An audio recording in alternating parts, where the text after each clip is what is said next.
My dear student, आज जो है साइंस का टॉपिक है कार। तो कार के बारे में आज जो है बताने वाले हैं। ये साइंस का जो है बहुत इम्पोर्टेंट जो है टॉपिक है, जो चाहे वो यूपी पुलिस का हो, चाहे वो यूपी लेखपाल का हो, चाहे वो ग्रुप डी का हो, चाहे एनटीपीसी का, आने वाले आगामी जितने भी एग्जाम हैं उसमें सब में ये जो है बहुत ही इम्पोर्टेंट वीडियो होने वाला है। तो चलिए जो है देरी ना करते हुए जो है हम कार के बारे में बताते हैं। जैसे कि आप कार जानते हैं, कार को वर्क भी कहा जाता है। तो कार के बारे में जो है बताते हैं। इसमें कार की परिभाषा कहाँ से निकलती है भौतिक विज्ञान में, तो हम लोग जानते हैं कार्य W यानी वर्क बराबर होता है बल गुणे विस्थापन होता है। और इस तरीका से इसमें इसको हम बोलते हैं कार्य बोलते हैं, यानी कार्य यानी वर्क है ये। और इसको हम बोलते हैं बल यानी इसको मतलब फोर्स, और इसको हम बोलते हैं डिस्प्लेसमेंट यानी विस्थापन बोलते हैं।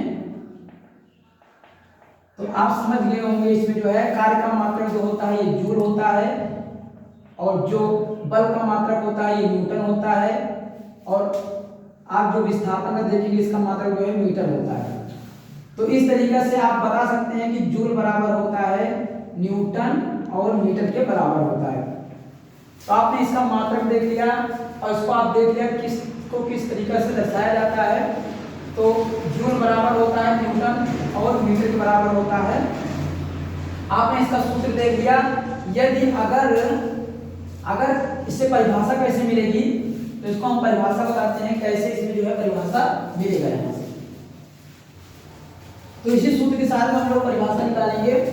यदि किसी वस्तु मान लो कोई वस्तु है, इस पर यह बल लगा करके d दूरी इसको विस्थापित कर दिया जाता है, वस्तु को d दूरी तक विस्थापित करके यहाँ कर दिया जाता है, तो हम कहेंगे कि इसका W कार्य हुआ है। यानी किसी वस्तु को यहाँ से बल लगाकर d दूरी तक दूसरे स्थान तक विस्थापित कर देंगे, तो उसे हम गुणनफल का निकाल लेंगे बल और विस्थापन का, तो उसे हम कहेंगे कि हमारा इतना कार्य हुआ है। और इसी का आंतरिक वैल्यू जब दिया रहता है, मान लो यहाँ हम 10 न्यूटन का बल लगा करके हमने 2 मीटर जो है इसको विस्थापित कर दिया, तो हमारा जो बल का मान आ जाएगा W यानी वर्ग जो आ जाएगा वो 10 लिख देंगे न्यूटन को, और यहाँ लिख देंगे जो है 2 मीटर को लिख देंगे। तो हमारा जो मान आ जाएगा कार्य का वो आ जाएगा 10 गुना 20 न्यूटन मीटर आ जाएगा। और इसी को हम बोलते हैं न्यूटन मीटर को बोलते हैं जो है जूल बोलते हैं। तो हमारा 20 जूल जो है कार्य हो गया। तो भौतिक विज्ञान में हमें परिभाषा यहाँ से मिली कि अगर हम किसी वस्तु को कुछ बल लगाकर विस्थापित करते हैं, तो बल और विस्थापन का जो गुणनफल होता है उसी को हम लोग बोलते हैं कार्य हो गया। तो इसमें हम लोग और भी देखेंगे इसका जो है किस तरीके से यहाँ क्या निकल सकता है। तो यहाँ से अगर हमने कार्य निकाल लिया, यदि अगर आंशिक क्वेश्चन दिए जाते हैं तो आंशिक क्वेश्चन में आपको मान लो कार्य का मान दे दिया गया, तो कार्य का मान अगर दे दिया जाए कि 50 जो है 50 जूल जो है कार्य हुआ है, और इसमें जो है 10 न्यूटन का बल लगाए, तो कितनी दूर तक इसको विस्थापित किया जा सकता है, उसके लिए हम जो है डी का मान निकालेंगे। तो इसको हम 10 को नीचे ले आएंगे और 10 से जो है भाग दे देंगे, तो हमारा जो है 10 बजे 50 आ जाएगा। यानी जो विस्थापन हुआ है वो 5 मीटर दूर तक हुआ है, यानी 5 मीटर दूर तक जो है वस्तु विस्थापित होगी। तो आप इसमें देख लिए कि आपका कार्य और बल का मान अगर दे दिया जाए तो आप विस्थापन भी निकाल सकते हैं। ठीक इसी तरीके से हम लोग इसमें अगर बल का मान निकालना चाहें तो बल का मान कैसे निकालेंगे। यहाँ देखेंगे अगर कार्य का मान दे दिया जाए, मान लो इसमें दे दिया 100 जूल दे दिया गया, और इसमें बल का मान आपको निकालना है, और इसमें जो विस्थापन दे दिया तो 5 मीटर दे दिया गया, तो आप जो है यहाँ से निकाल सकते हैं। इसको 5 को नीचे ले आएंगे 100 के नीचे, और जो है इस तरीका से आप ये का मान निकाल सकते हैं। 5 से कट जाएगा 5 दूनी 10, और ये आ जाएगा आपका 20, यानी 20 जो है 20 न्यूटन आपका बल का मान आ गया।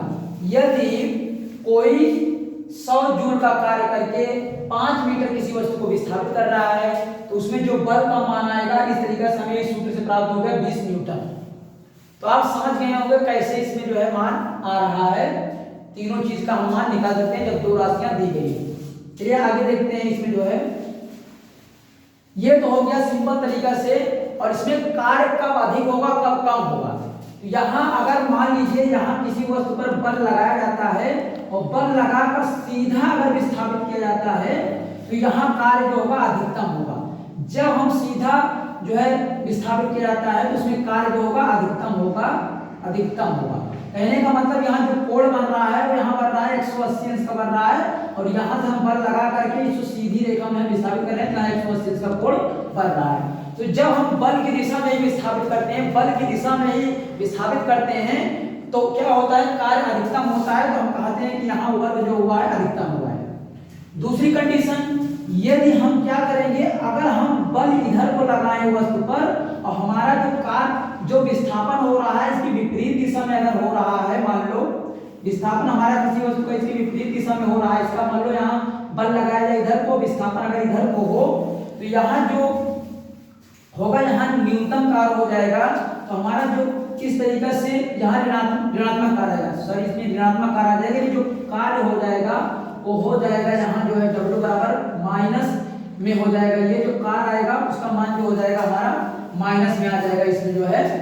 तो इस तरीके से अगर विपरीत दिशा में विस्थापन होता है, अगर इधर बल लगाया जाए, विस्थापन जो इधर हो रहा है दूसरी दिशा में, तो यहाँ जो होता है ऋणात्मक कार्य होता है।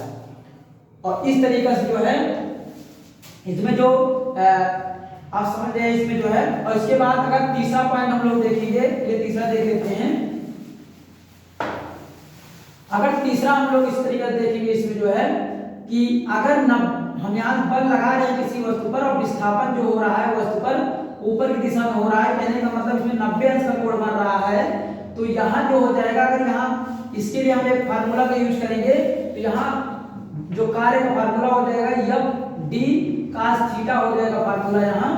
और यहाँ क्या करेंगे, जब कास 90 अंश रखेंगे इसका मात्रक क्या हो जाएगा, इसका मान जो हो जाएगा एफ डी और कास 90 अंश यहाँ रख देंगे, इसका मान हो जाएगा 0, इसका मान हो जाएगा 0, क्योंकि कास 90 अंश का मान 0 होता है इसलिए इसका मान हो जाएगा 0। तो जब 90 अंश का कोण बनेगा यहाँ मान हो जाएगा 0। इस तरीके से आपने तीन कंडीशन देखा कि जब 90 अंश का कोण बनता है यहाँ हो जाता है 0, और जब हम एक ही दिशा में विस्थापित करते हैं कार्य अधिकतम होता है, जब विपरीत दिशा में विस्थापन होता है तो कार्य न्यूनतम होता है। तीन स्थितियां आप लोग देख लिए।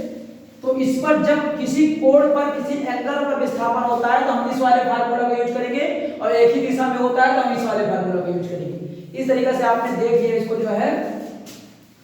और इसका हम देखेंगे कहां-कहां कार्य जो है किस रूप में होता है, कब नहीं कार्य होता है। अगर मान लिया जाए कोई व्यक्ति जो है, अगर कोई व्यक्ति मान लो एक ऊपर बोझा लेकर के चल रहा है, बोझा लेकर चल रहा है और कुछ दूर तक जाता है। अगर पूछा जाए कोई व्यक्ति बोझा लेकर के सर पे जा रहा है कुछ दूर तक, कितना कार्य करेगा, तो ये 0 कार्य करता है, क्योंकि बोझा पकड़े रहता है और चलता रहता है, तो ये कार्य नहीं करता है क्योंकि वस्तु उसके सर पर ही रखी गई है, उसका विस्थापन नहीं हो रहा है। वो व्यक्ति के साथ भी चल रहा है, जब विस्थापन नहीं हो रहा है तो W बराबर हम लोग जानते हैं बल गुणे विस्थापन। तो जब विस्थापन हो ही नहीं रहा, वो वस्तु सर पर ही रखी है, तो कहाँ उसमें कार्य होगा। इसका मतलब है भौतिक विज्ञान में कार्य क्या हो जाएगा, जब विस्थापन शून्य हो गया यहाँ, तो कार्य का मान भी जो हो जाएगा शून्य हो जाएगा, ये 0 हो जाएगा। तो यहाँ जो है अगर सिर पर रखकर कोई व्यक्ति बोझा चल रहा है तो कार्य का मान हो जाएगा वो 0 हो जाएगा, ये शून्य हो जाएगा। दूसरी बात, यदि कोई वस्तु टांग करके कोई लेकर के कोई व्यक्ति जा रहा है सामान, तो चाहे बाल्टी हो, चाहे किसी कोई वस्तु हो, चाहे ठेला गाड़ी हो, लेकर जा रहा है अपने साथ साथ, तो अगर अपने साथ ही लेकर जा रहा है तो उसमें भी विस्थापन होगा 0, वहां भी जो हो जाएगा, जब विस्थापन 0 हो जाएगा कार्य 0 हो जाएगा। अगर बल लगाकर उसे अपने से दूर करता है तभी वहां कार्य होगा, नहीं तो भौतिक विज्ञान में कार्य नहीं माना जाता है। अगर किसी दीवार, अगर कोई दीवार है, अगर इस पर कोई बल लगाया जा रहा है, अगर गिर नहीं रही है तब भी यहाँ कोई कार्य नहीं हो रहा है, तो पूछा जाता है किसी दीवार पर जब बल लगाया जाता है तो कार्य कितना होता है, 0 होता है, क्योंकि वो दीवार अगर बल कम है, दीवार नहीं गिरेगी, इसलिए कार्य क्या हो जाएगा, वहां 0 हो जाएगा। तो इस तरीके से आप देख रहे हैं कि बल के जो है विभिन्न बल लगा करके जो विभिन्न तरीके से कार्य किया जाता है, और कार्य का मात्रक जैसा कि मैंने बताया जूल होता है, और जूल बराबर होता है न्यूटन मीटर की। तो आपने इसमें समझ लिया कि बल और विस्थापन में और इसमें कार्य में संबंध क्या है। इसका मैंने 2 फार्मूला बताया, W बराबर एफ डी, और इसमें जब एंगल पर किसी होगा तो W बराबर हो जाएगा एफ और डी और कास थीटा हो जाएगा। और 3 स्थितियां मैंने बताया, जैसा कि आपको एक ही दिशा में विस्थापन और 90 अंश पर विस्थापन और आपको 180 अंश पर विस्थापन। तो इस तरीके से बताया, इसमें कार्य अधिकतम होगा मैक्सिमम, इसमें आपका कार्य 0 हो जाएगा, इसमें आपका माइनस में आ जाएगा कार्य। तो 3 स्थितियां मैंने बताया इस तरीके से, ये बहुत अहम है। आपको न्यूमेरिकल भी मैंने बता दिया। अगर मान लो एक सवाल और आपको बता देते हैं, जैसे मान लो यहाँ आपको सब कुछ दे दिया, आपसे कोण पूछ लिया गया तो कोण का मान कितना हो जाएगा। मान लो आपसे W दे दिया गया, इसमें मान लो इसमें दे दिया गया 400 जूल दे दिया गया है, और इसमें F का मान दे दिया गया है कि 50 दिया गया है, और D का मान दे दिया गया 2। तो आप जब पूछ जाएगा थीटा का मान कितना हो जाएगा, कितने एंगल पे इसमें कार्य हो रहा है, तो चलिए इसको काट दीजिए। 50 से आप इसको लाएंगे काटेंगे तो 50 ये कट जाएगा और आ जाएगा 8 आ जाएगा। अब क्या करेंगे, 8 है क्या, 2 यहाँ लाएंगे, 2 से काटेंगे 4 आ जाएगा आपका। यहाँ cos थीटा बराबर जो है इतना है, और यहाँ 4 आ गया है cos थीटा।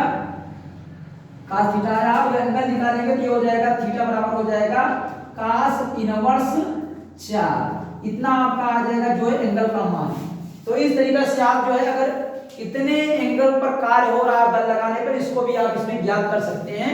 आप कोण भी ज्ञात कर सकते हैं, आप विस्थापन भी ज्ञात कर सकते हैं, आप बल भी ज्ञात कर सकते हैं, आप कार्य भी ज्ञात कर सकते हैं। अच्छा हाँ, विस्थापन क्या होता है, सबसे बड़ी बात इसमें है, अगर कोई वस्तु क्या होती है, दो अगर ये एक स्थान दूसरे स्थान पर जाती है तो इनके बीच की जो न्यूनतम दूरी होती है उसे विस्थापन बोलते हैं। मान लो अगर यहाँ A से B तक कोई वस्तु गया है, अगर सीधे गया है तो इसको विस्थापन कहेंगे, अगर यहाँ से मुड़ कर गया है तो पूरी लंबाई को बोलेंगे दूरी।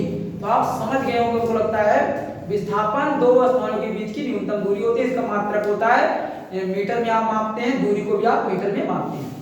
तो हमको लगता है कार्य आपको समझ में आ गया होगा दोस्तों। अगर आपको वीडियो अच्छा लगा हो तो आप हमारे वीडियो को जो है सब्सक्राइब कीजिए, बेल आइकन को प्रेस करिए और अधिक से अधिक लोगों तक शेयर करिए, जिससे हम आप तक अच्छे अच्छे वीडियो हो जाते हैं। आपको बहुत बहुत थैंक यू।